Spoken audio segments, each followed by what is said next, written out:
Est-ce que je vous conseille l'amour du prochain? Plutôt encore, je vous conseillerais la fuite du prochain et l'amour du lointain. Plus haut que l'amour du prochain se trouve l'amour du lointain et de ce qui est à venir. Plus haut encore que l'amour de l'homme, je place l'amour des choses et des fantômes. Bonjour à tous, je voulais déjà vous remercier pour votre soutien pour ma précédente vidéo en réaction au tuto mode pour avorter du site mademoiselle.com. Vous avez été très nombreux et je vous remercie vraiment parce que c'est un combat très important et ce n'est pas facile effectivement, mais c'est nécessaire de dire ces vérités-là, de remettre les choses au clair. Je voulais aussi remercier mes tipeurs pour leur soutien, pour leurs dons sur Tipeee. N'hésitez pas, même un don très modeste m'aide énormément à poursuivre ce travail parce que je peux dégager beaucoup de temps et investir quand c'est nécessaire dans le matériel adéquat pour faire ces vidéos, mais aussi pour me déplacer pour les interventions. C'est grâce à vous que tout ça est possible, je le répète. D'ailleurs, si vous n'avez pas écouté ma dernière intervention, j'ai été invitée dimanche 11 mars chez le Raptor Dissident pour débattre justement de ce sujet de l'avortement. C'était un débat très animé, très riche. J'ai beaucoup aimé cette participation et je vous invite à l'écouter. Je pense que vous ne vous ennuierez pas, c'était très animé. Dans cette vidéo, je voulais revenir sur un point essentiel. Je voulais en finir avec une objection que on entend sans cesse de la part des médias, de la part de l'Église conciliaire et parfois même de la part de notre entourage ou des personnes qui sont plutôt de gauche et qui ne comprennent pas bien une expression essentielle ou plutôt un commandement, à savoir le deuxième commandement que Jésus nous a donné: tu aimeras ton prochain comme toi-même. Beaucoup d'ailleurs qui se disent nationalistes fustigent l'Église catholique parce qu'ils sont dans cette confusion. Ils croient eux aussi ce que l'idéologie dominante nous dit, à savoir que le prochain, eh bien, c'est aussi le migrant. Je vous ai lu cette citation de Nietzsche au début de la vidéo parce qu'aujourd'hui, elle est parfaitement appliquée.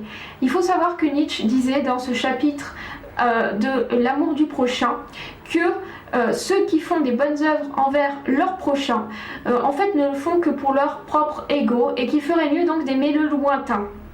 Et c'est un conseil qui est aujourd'hui plus qu'appliqué dans notre société moderne, à savoir que il n'est pas possible, on dirait, d'éprouver de la compassion, de faire des bonnes œuvres pour notre prochain, pour nos compatriotes, pour la France, sous prétexte d'être traité de réactionnaire, d'intégriste, de traditionnaliste, de facho et j'en passe et des meilleurs. Mais par contre, on reçoit la palme de la générosité et de l'humanitarisme lorsque on donne de l'argent pour des ONG internationale, lorsque on va défendre l'étranger, donc par exemple le migrant, ou lorsqu'on va se préoccuper bien davantage de la souffrance de personnes qui vivent dans d'autres pays que de ceux qui nous sont proches, de notre entourage. Et d'ailleurs, il y a des personnes âgées, vous avez sans doute entendu des cas comme ça relatés à la une de médias dans les faits divers, mais ça reste tout de même toujours très choquant, qui sont retrouvées mortes dans leur appartement plusieurs semaines ou plusieurs mois après parce que le corps émettait une odeur nauséabonde qui avait enfin alerté les voisins. Ces personnes sont mortes dans l'indifférence de tous, dans l'isolement. Et d'ailleurs, même les nouvelles générations sont de plus en plus touchées par l'isolement, que ce soit la rupture avec la famille, que ce soit le célibat, que ce soit aussi la nécessité ou le choix de partir à l'étranger pour les études, pour un emploi. Bref, il y a un individualisme qui se manifeste aussi en conséquence de manière directe dans notre société en France, par lequel nous sommes atteints et que nous subissons, mais on nous encourage à aller secourir, à prêter toute notre attention au lointain, c'est-à-dire celui qui est hors de notre pays. Et ces gens-là nous disent, mais non, le prochain c'est l'homme, c'est le migrant, c'est le migrant est votre prochain. C'est pour ça qu'il faut s'occuper des migrants, c'est pour ça que même l'Église conciliaire participe à la journée des migrants, etc. Et que Bergoglio donne des instructions pour accueillir les migrants, etc. en Europe. Et pourquoi est-ce que l'on nous dit que le migrant, alors déjà je ne reviens pas sur le terme novlangue, mais c'est un terme novlangue puisque, parenthèse mise à part, le migrant est quelqu'un qui passe de pays en pays, qui est nomade. Or ici il n'y a absolument pas de migrants puisqu'on cherche à les intégrer et ce sont des immigrés donc qui cherchent à vivre en France. Voilà, je n'en parle pas plus loin parce que ce n'est pas le sujet de la vidéo, mais le terme migrant déjà est complètement mensonger et c'est bien pour nous faire admettre que ces personnes-là qui arrivent par centaines de milliers chaque année en France ne resteront pas, etc. Bref, alors que toutes les mesures sont prises pour le contraire et je vais vous en parler dans cette vidéo. Le prochain, aujourd'hui on nous dit que c'est l'étranger donc. Parce que on est dans cette idéologie cosmopolite, pour reprendre les mots de Henri de Lesquen. On est dans cette philosophie qui ne date pas d'hier, c'est tellement bien instillé dans les esprits que les gens ne voient pas la contradiction entre le terme prochain et l'étranger qui arrive sur notre sol. On nous parle de prochain, mais ce n'est pas le prochain. On ne peut pas aimer comme notre prochain quelqu'un qui nous est étranger, avec qui on n'a pas de culture en commun, pas de langue en commun, pas d'héritage en commun, pas d'histoire en commun, pas de passé, d'affinité, de religion en commun, rien d'en commun. Essentiellement à part le fait d'être un homme. Et on appelle ça prochain en vertu de l'idéologie de la religion des droits de l'homme, à savoir la fraternité, l'égalité. Nous sommes tous frères parce que nous sommes tous citoyens du monde. Il n'y a plus de frontières, il n'y a plus de patrie, il n'y a plus de déterminisme. Donc le migrant est votre prochain parce qu'il a droit aux mêmes choses que vous, même en France, dans votre propre pays. Et donc vous êtes frères, donc c'est votre prochain. C'est totalement à l'encontre du véritable enseignement de l'Église catholique.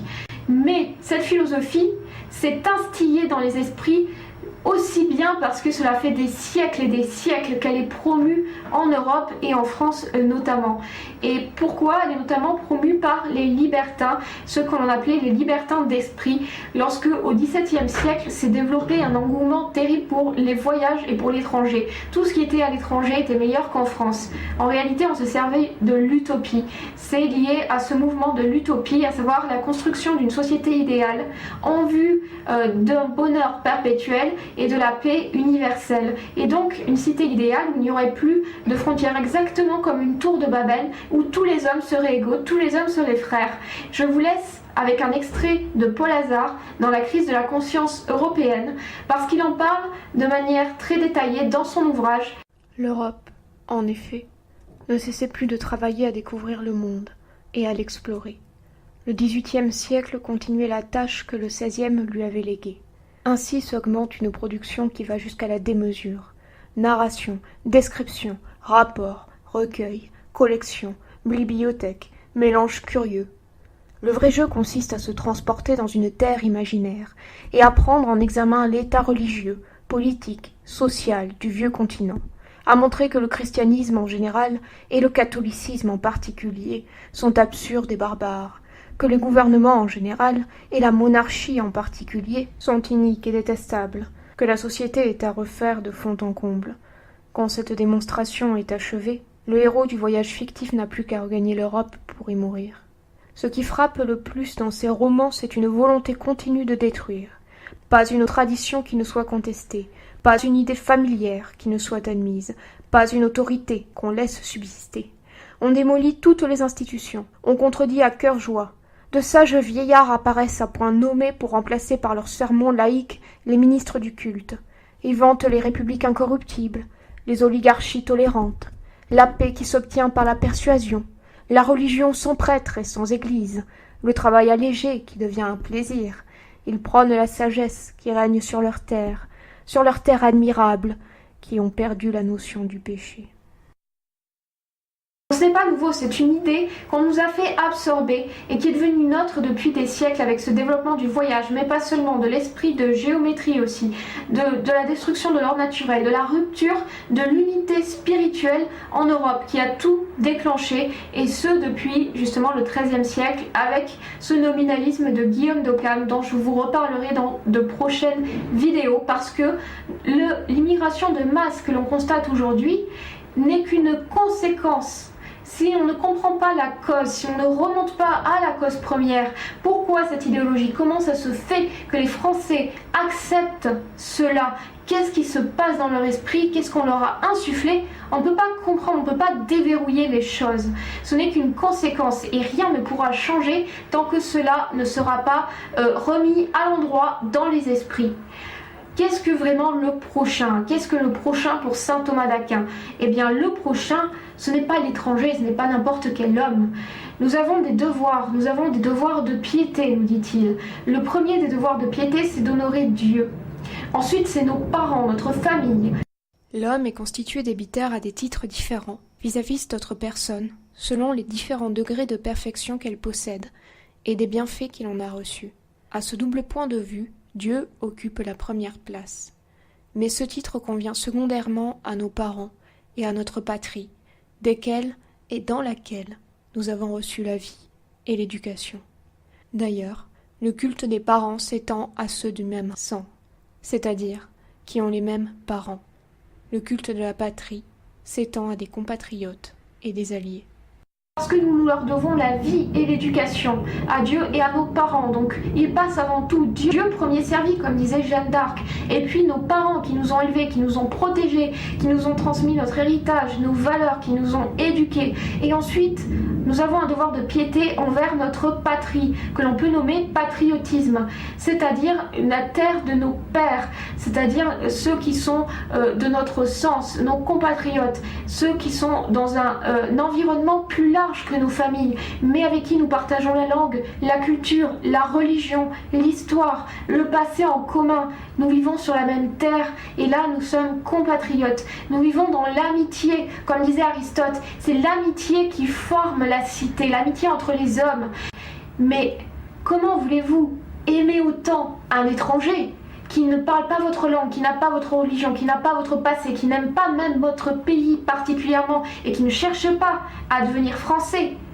Comment voulez-vous aimer autant un étranger que vos parents? C'est une absurdité complète. Défendre les intérêts d'un étranger au détriment de vos parents, de vos frères, de vos compatriotes. Et c'est ce que fait la République dite française, la République dite des Lumières, la gauche. Parce que les migrants arrivent en France, ils sont hébergés, ils reçoivent des allocations sociales.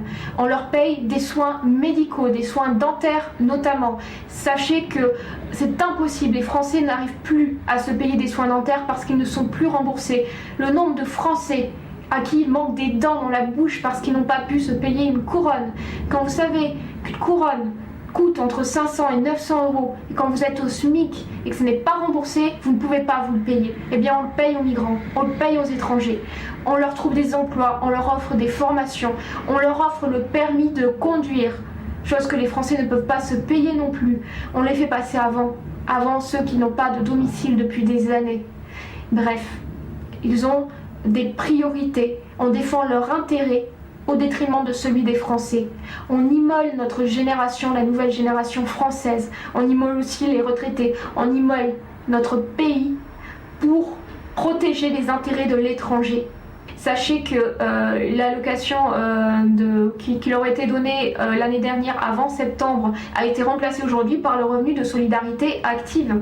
Donc les étrangers touchent le même revenu de solidarité que les Français, etc.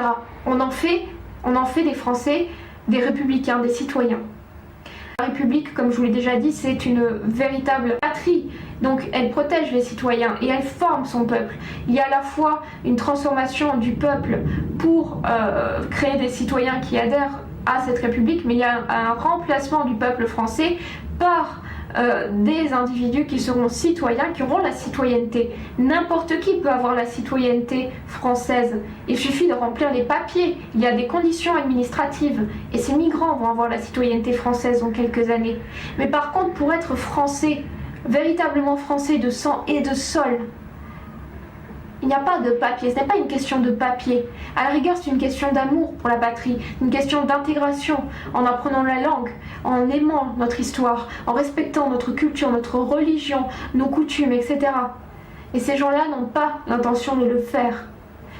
Et c'est tout à fait normal en soi, c'est l'aboutissement de cette philosophie qui date de siècles bien antérieure au XXe, au XXIe siècle.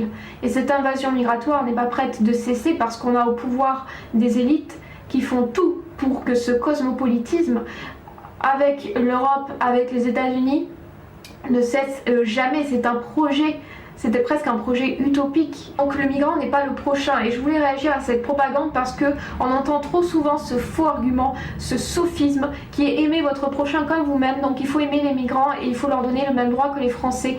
C'est pour ça que je voulais répondre à cet argument qui est parfois même repris par l'Église conciliaire et même par Bergoglio, comme je l'ai dit, pour encourager l'immigration, etc. Et remettre ainsi les choses à l'endroit. N'hésitez pas si vous avez des questions ou des commentaires sous cette vidéo. Je précise que je valide tous les commentaires, que vous soyez en accord ou en désaccord avec moi. Les seuls commentaires qui sont supprimés sont ceux qui contiennent des injures à mon égard ou à l'égard d'autres personnes ici. Je vous remercie pour vos réactions, je remercie mes abonnés pour leur soutien et je vous retrouve comme prévu mardi prochain pour une nouvelle vidéo. À très bientôt.